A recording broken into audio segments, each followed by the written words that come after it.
नमस्कार मित्रांनो, स्वागत आहे तुमचं आजची मराठी कथा या आपल्या आवडत्या यूट्यूब चॅनलवर. आज ऐकूया भयकथा त्रिकाल सत्य एक गुपित या भय कादंबरीचा भाग 6वा आणि अंतिम. आत्तापर्यंतचे एकूण 5 भाग जर तुम्ही ऐकलेले नसतील तर या कथेच्या आजच्या भागाच्या डिस्क्रिप्शन बॉक्समध्ये मी त्याच्या अगोदरच्या भागांची लिंक देत आहे. त्यावरून अगोदरचे भाग तुम्ही ऐकावेत, म्हणजे तुम्हाला आजच्या भागाचा बोध होईल. एक छोटीशी आठवण करून देईन, जर आपण या चॅनलवर प्रथमच आला असाल अथवा सबस्क्राईब करायचं राहून गेलं असेल तर आज नक्की सबस्क्राईब करा आणि आपल्या सबस्क्रिप्शनबद्दल खूप खूप धन्यवाद. सुरुवात करूया आजच्या कथा भागाला. आज ते तिघे गाव व गावच्या आसपासचा भाग पिंजून काढत होते. 1-2 भटकणारे आत्मे त्यांच्या यंत्रावर प्रकट झाले, पण अजूनही त्यांना पाताळाचे द्वार सापडत नव्हते. शेवटी सगळे थकून एका झाडाखाली बसले. पाणी पीत असताना भास्करबुवांची नजर दूरवर दिसणाऱ्या किल्ल्याकडे गेली. स्वामीजी, आपण लोकांनी तो किल्ला पाहिलाच नाही. तो किल्लाच आहे ना? हो, तो किल्लाच आहे. येथे आधी मोगलांची सत्ता होती, तेव्हा त्यांच्या एका सरदाराचा किल्ला होता. नंतर कित्येक वर्ष त्यांचे वंशज तेथे राहत होते. हळूहळू तिकडे काहीतरी घडू लागले. मग तिथले लोक घाबरून पळून दुसरीकडे राहायला गेले. बाजूचे गाववाले इकडे राहायला आले आणि इथे नवीन गाव वसवलं गेलं. जगद्गुरुजींनी माहिती दिली. म्हणजे नक्कीच येथे ते अभद्र आले असणार. जगद्गुरुजी, हे गाव इकडे बसून किती वर्ष झाले असतील? माझ्या जन्मा अगोदर, म्हणजे निदान 80 वर्षांपूर्वी हे गाव वसले आहे. हो का? तरी जाऊन बघूया का? नसेल जरी येथे पाताळाचे द्वार, पण अनेक आत्मे अशा ठिकाणी मिळतील, त्यांना मुक्ती देऊयात. हं, चला. ते तिघे किल्ल्याच्या रस्त्यावर चालू लागले. 1-2 यंत्रांवर रेषा दिसायच्या आणि गायब व्हायच्या. पण जेव्हा ते किल्ल्याच्या दरवाजातून आत शिरले तेव्हा यंत्राची लाईट जोरजोरात बीप बीप करून चमकू लागली आणि वरचा अँटिनाही सर्वत्र गोलगोल फिरू लागला. स्वामीजी, इथे तर भरपूर आत्म्यांचा आवाज दिसतोय. काम भरपूर आहे. स्वामीजींना जसजशी ती भभूती विभूती सगळीकडे फुंकली तसे अनेक किंकाळ्या ऐकू आल्या. अनेक आत्मे किल्ल्यांच्या खंडरातील तळघरात गायब झाल्या. जगद्गुरुजी व भास्करबुवा यांना ते दिसले नाही, पण स्वामींना ते दिसले. स्वामींनी इकडे तिकडे न फिरता सरळ समोर दिसणाऱ्या तळघराकडे येण्यासाठी सांगितले. स्वामीजी पुढे चालू लागले होते आणि हे दोघे मागेच होते. यंत्र अजूनच जोरजोरात बीप बीप असे आवाज करू लागले. जगद्गुरुजींना असं वाटलं की आपल्यासोबत कोणीतरी चालत आहे, पण ते काहीही करत नाही. हे खरे होते. तो चांगला पुण्यात्मा होता, जो इच्छा आकांक्षा पूर्ण न झाल्यामुळे या चराचर जगात अडकून पडला होता. आपल्याला ही मुक्ती मिळावी म्हणून तो त्यांच्यासोबत चालत होता.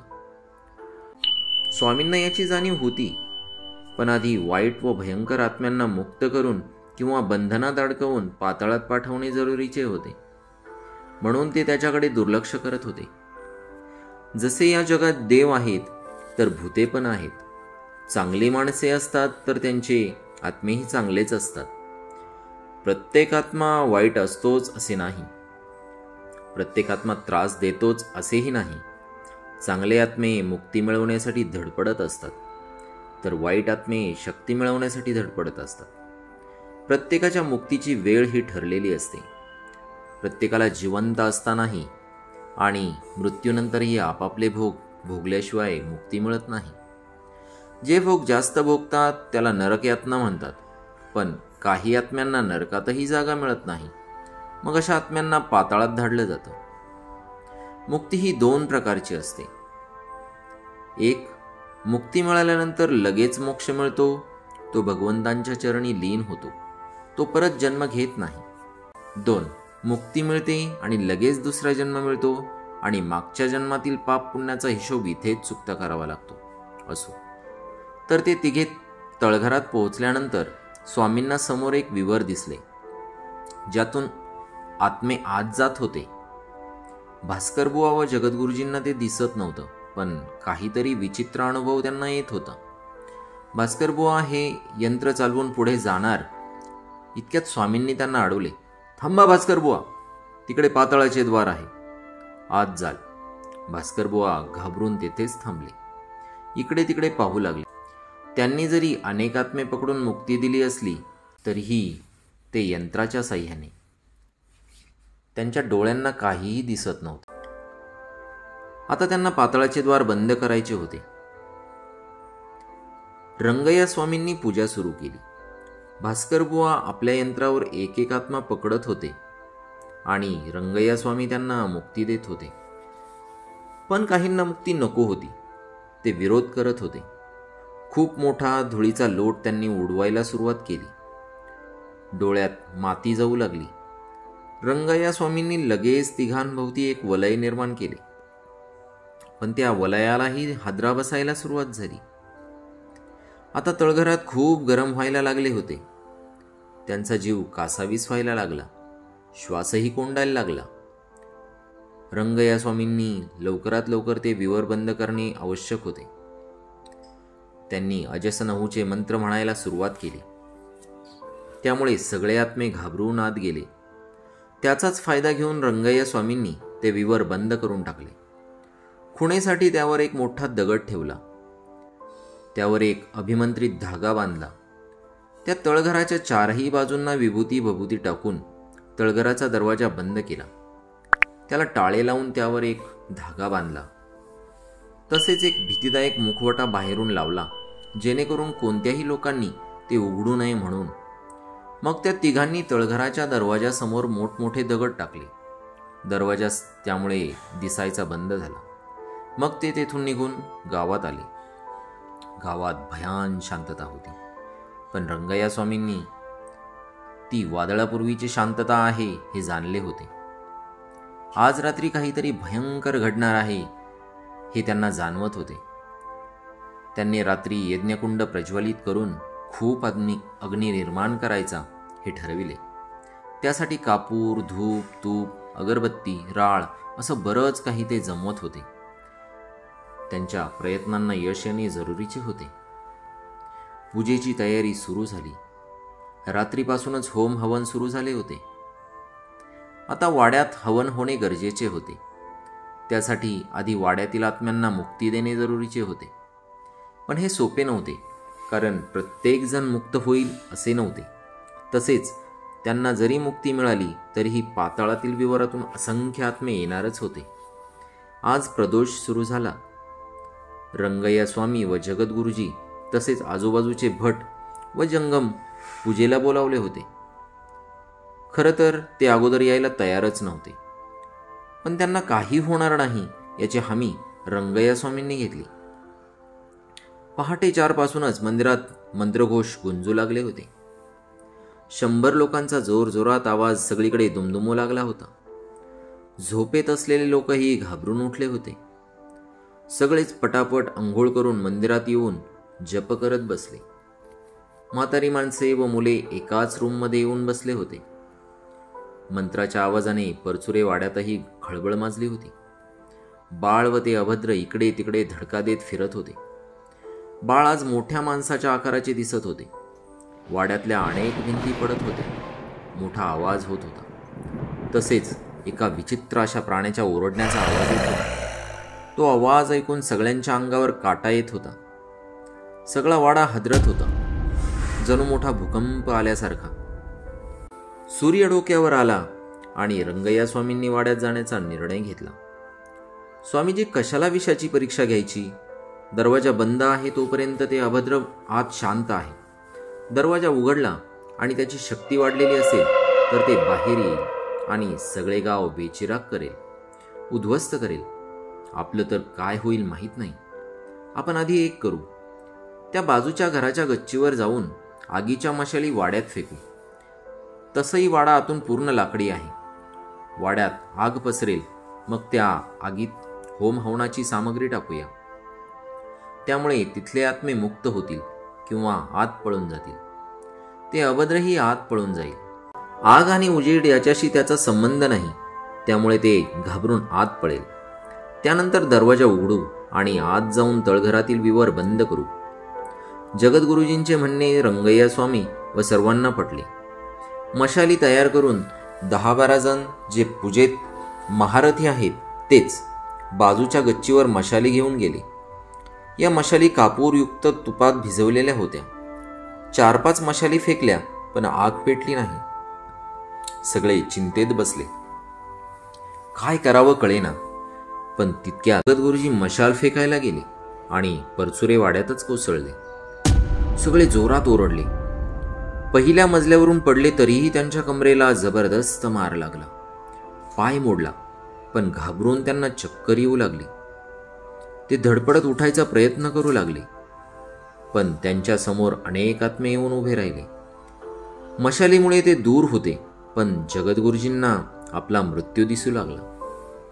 आपण मेलो तरी चालेल, तसंही 70 गाठलेली होती. जीवन जगून झालं आहे. आता गावासाठी मरायचं ठरवून जगद्गुरुजी धडपडत उठले. खुरडत खुरडत समोरच्या ओसरीकडे जाऊ लागले. मशाल त्यांनी पुढे धरली. जशी मशाल पुढे गेली तसे मागून त्यांच्यावर वार होऊ लागले. कपडे फाटले, पाठ रक्तबंबाळ झाली. वरून बघणारे रंगय्या स्वामी हळहळले. त्यांना काहीही करता येत नव्हते, पण तरीही ते वरून विभूती भभूती टाकू लागले. काही आत्मे पळून गेले, पण काही बलवान शक्तिशाली असलेले तसेच राहिले. दिवस असतानाही ते बाहेर होते. तेवढ्यात एकाने जगद्गुरुजींना उचलून ओसरीत फेकले. जगद्गुरुजींच्या डोक्याला लागले आणि जगद्गुरुजी तेथेच गतप्राण झाले. रंगय्या स्वामी शिव शिव असे म्हणाले. त्यांच्या डोळ्यात पाणी आले. बाकीचे पुजारी घाबरून खाली पळून गेले. फक्त एक वयस्कर गुरुजीच थांबले. जगद्गुरुजींबरोबर मशाल फेकली गेली आणि तिथल्या लाकडांनी आग पकडली. वाड्यातील आग पसरू लागली. तेवढ्यात अभद्रासारखे काहीतरी बाहेर पळत आले आणि जगद्गुरुजींना उचलून तळघरात घेऊन गेले. रंगय्या स्वामींनी ओळखलं की ते शुभदाचं बाळ होतं. त्याचा आकार आणि त्याने जगद्गुरुजींना सहज उचललेलं पाहून ते अचंबित झाले. 8 दिवसात हे बाळ फारच शक्तिशाली झाले होते आणि तेच भयानक होतं. हळूहळू वाड्यात सगळीकडे आग पसरली. धुराचे लोट वाड्याबाहेर पडू लागले. शुभदाला तर रडूच कोसळले. आपला वाडा, आपला संसार डोळ्यादेखत जळतोय आणि आपण काहीही करू शकत नाही. वरून आपलं बाळही यात दहन होणार. रंगय्या स्वामींनी तर त्या आगीत होम हवनाची सामग्री टाकायला सुरुवात केली होती. जसजसा होम हवनाचा सुगंध दरवळू लागला तसतसे आत्मे तळघरात जाऊ लागले. रंगय्या स्वामींनी त्या बाजूला 21 लिंबे पूजा करून फेकले. मग ते हळूहळू खाली उतरून आले. आता वाड्यातील आग शांत होणे गरजेचे होते. शेवटच्या पूजेलाही शुभदाला येणं गरजेचं होतं, कारण ते अभद्र आणि बाळ शुभदाला काहीही करणार नव्हतं. कारण शुभदा बाळाची आई होती आणि त्या अभद्रच्या बाळाची आई होती. पण हे खोटे ठरू नये बस. वाड्यात आग लावून आणि त्यात हवनाचे सामान टाकून रंगय्या स्वामी खाली आले. मंदिरात जमलेल्या लोकांची कुजबूज चालू झाली होती. शुभदानेही ते ऐकले होते, पण तिचा त्यावर विश्वास बसत नव्हता. पण जेव्हा रंगय्या स्वामी बरोबर जगद्गुरुजी दिसले नाहीत, तेव्हा ती जोरजोरात रडू लागली. जगद्गुरुजी तिला वडिलांसारखे होते. जगद्गुरुजी तिचे बाबा, दोघे मित्र होते. तसेच जगद्गुरुजींची त्यांच्या सासऱ्यांबरोबरही ओळख होती. जगद्गुरुजींच्या ओळखीनेच शुभदाचे लग्न परसुरेंच्या वाड्यात झाले होते. तसेच ते सासऱ्यांचे मित्र असल्यामुळे त्यांच्या घरच्या पूजा अर्चा असतील तर ते नियमित येत असत. पदोपदी नेहमी मदत करत असत. आताही गेली 15-16 दिवस झाले शुभदावर संकट येऊ नये म्हणून तिच्यासोबत वाड्यात राहत होते. जप-तप करत होते. बाहेरही शुभदा व गावावर संकट येऊ नये म्हणून रंगय्या स्वामींसोबत सतत कामात होते. पण आज दुर्दैवाने वाड्यात पडून त्यांचा करुण अंत झाला होता. शेवटाला येऊन हे काय विपरीत घडलं म्हणून रंगय्या स्वामी पण चिंतेत दिसत होते. जगद्गुरुजींसारखे महंत व गाढे अभ्यासक गेले होते. त्यांना प्रत्येक पूजेत भरपूर मदत करत होते. ते त्यांचा मोठा आधार होता. रंगय्या स्वामी तडक मंदिराच्या गाभाऱ्याकडे गेले आणि ध्यानास बसले. ध्यानातून त्यांनी आपल्या गुरूंशी संपर्क साधला. शुभदाचे मन मंदिरात लागेना. ती खोलीवर जाऊन खूप रडली. बाकीचे लोक पण हळहळत होते. त्यांच्यात एक प्रकारची भीती निर्माण झाली होती. बाकी भट आणि जंगम लोकात हीच चर्चा चालू होती. रंगय्या स्वामींना त्यांच्या गुरुजींनी अनेक शक्ती, मंत्र व मार्ग सांगितले. तसेच जवळच्याच एका अघोरी मांत्रिकाला त्यांच्याकडे पाठवत असल्याचे सांगितले. संध्याकाळपर्यंत ते येणारच होते. काहीही झालं तरी आजच निकाल लावायला हवा होता. अमावस्येला ते अभद्र अजून शक्तिशाली झाले तर मग त्याचा निकाल लावणे अवघड होणार होते. जवळपास 4च्या सुमारास वाड्यातील आग शांत झाली. कोळसा मात्र धगधगत होता. तो अघोरी मांत्रिक आता पोहोचलेला होता. आता असे ठरले की मांत्रिक आणि रंगय्या स्वामी मिळून त्या अभद्रचा नाश करतील किंवा त्याला कायमचा पाताळात पाठवतील. बाकीचे गुरुजी वाड्याच्या चारी बाजूने पूजा व हवन करतील. काही लोक गच्चीवरून वाड्यात भभूती, विभूती व इतर साहित्य टाकत राहतील, तर काही गंगाजल शिंपडत राहतील. गावातील लोक मंदिरातच बसतील. सगळे जप तप करत राहतील. लहान मुलांना आतल्या गाभाऱ्यात ठेवलं जाईल. असं सगळं ठरल्यावर शुभदा, रंगय्या स्वामी, तो अघोरी मांत्रिक वाड्याकडे निघाले. रंगय्या स्वामींनी वाड्याचा दरवाजा उघडला.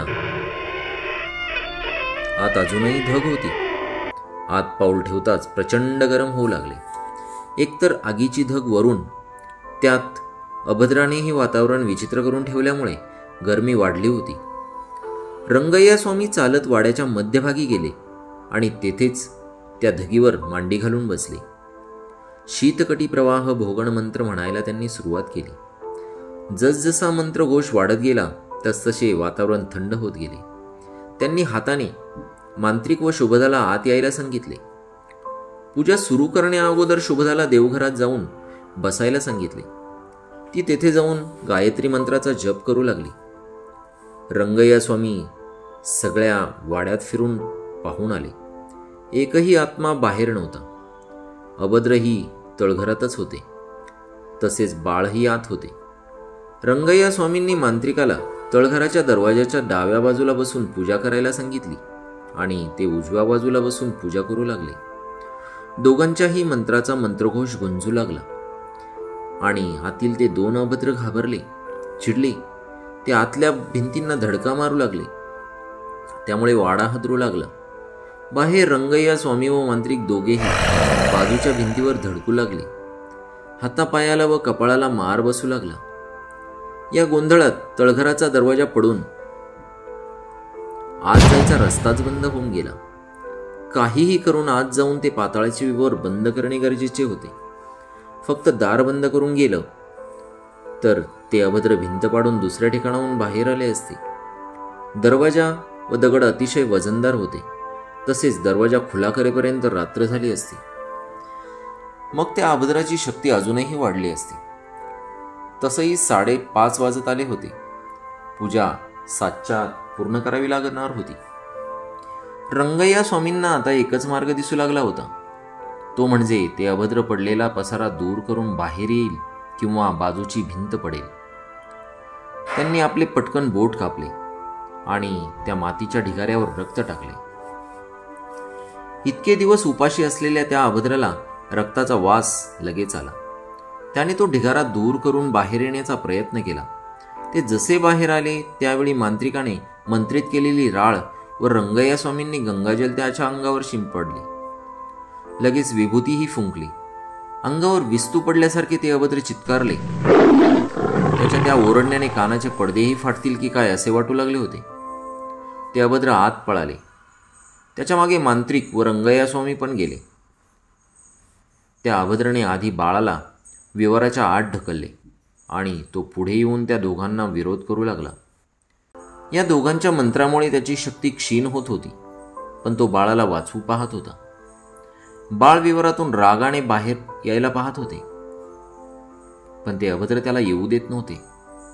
अभद्र हळूहळू मागे सरकू लागले. आपला उपाय सरशी ठरतोय असं वाटत असताना त्या अभद्रने त्या मांत्रिकाला उचलून समोरच्या भिंतीवर आपटले. भिंतीवर डोके लागून आणि डोके फुटून मृत्यू पावला. रंगय्या स्वामींच्या लक्षात आले की हे खूप प्रबळ आहे, याला आपण रोखू शकणार नाही. त्यांनी शुभदाला जोरात हाक मारली. शुभदा ही जपमाळ गळ्यात घालून तळघराकडे पळतच आली. आज जाऊन पाहते तर मांत्रिक डोके फुटून मेला होता. सर्वत्र रक्त पसरले होते. रंगय्या स्वामी समोर एकटक पाहत होते. शुभदाला समोर कोणी दिसत नव्हते, पण जवळच बाळ असावे असे भास होत होता. पुढचा विधी शुभदाकडून करून घ्यायचा म्हणून त्यांनी तिला जवळ बोलावले. ते अभद्र शांत होऊन शुभदाकडे पाहत होते. रंगय्या स्वामींनी शुभदाच्या डोक्यावर हात ठेवून पुटपुटले. शुभदाला आता सर्व दिसू लागले, ते विवर आणि ते दोघे अभद्र. रंगय्या स्वामींनी शुभदाच्या हातात विभूती दिली. ती त्यांच्या अंगावर फेकायला सांगितली. तसेच गंगाजलही फेकायला सांगितले. शुभदा पुढे गेली तरीही त्या अभद्राने काहीही केले नाही. त्याचा फायदा शुभदाने घेतला व स्वामींनी सांगितल्याप्रमाणे केले. ते अभद्र चिरकतच आत निघून गेले. जाताना बाळाला घेऊन गेले. ते आत जाताच रंगय्या स्वामींनी पूजा करून ते विवर बंद करून टाकले. लगेच त्याच्यावर दगडमाती पसरवून टाकली. सगळा बंदोबस्त झाल्यावर लोकांच्या मदतीने तळघराचा दरवाजा बांधून लावून घेतला. तळघराला कुलूप लावून त्यावर अभिमंत्रित धागा बांधला. त्यानंतर त्यासमोर ही भिंत बांधून घेतली, जेणेकरून लोकांना ते तळघर दिसू नये. सगळं करण्यात अंधार पडला. सगळ्यांना वाड्याच्या बाहेर यायला सांगून वाड्याला कायमचे कुलूप लावून टाकले. दोन्ही दरवाजे कायमचे बंद केले. नंतर थकल्या शरीराने मंदिरात येऊन बसले. सगळ्यांना प्रश्न पडला होता की तो अभद्र एवढा शक्तिशाली असूनही विरोध का करत नव्हता. त्याने जर विरोध केला असता तर एका फटक्यात संपूर्ण गाव उद्ध्वस्त झाले असते. सगळी लोक तेव्हाच मरण पावली असती. रंगय्या स्वामींनी सांगितले की तो आपल्या बाळाला वाचवत होता. त्या प्रयत्नात तो कोणाशी लढत नव्हता, म्हणूनच त्याचा बंदोबस्त अगदी सहज करता आला. नाहीतर तो आपल्या एकालाही जिवंत सोडणार नव्हता. गुरुजींचे खरे होते, पण खरंच कायमचा बंदोबस्त झाला होता का? की पुढेही त्या बाळाचा त्रास होणार होता? काय होणार आहे पुढे? नक्की वाचूया. पण पुढील कथा परचुरेंचा वाडा या नवीन कादंबरीमध्ये आहे. तोपर्यंत त्रिकाल सत्य या कादंबरीचा हा अंतिम भाग पूर्ण होत आहे. आपणास ही कादंबरी कशी वाटली, हे कथानक कशी वाटली, आवर्जून या भागाच्या कमेंट बॉक्समध्ये नक्की नोंदवा. आपल्या प्रतिक्रिया जर सकारात्मक आल्या तर परचुरेंचा वाडा ही नवीन कादंबरी आपण वाचनास घेणार आहोत. तोपर्यंत तुर्तास थांबूया. काळजी घ्या, आनंदी राहा. बाय.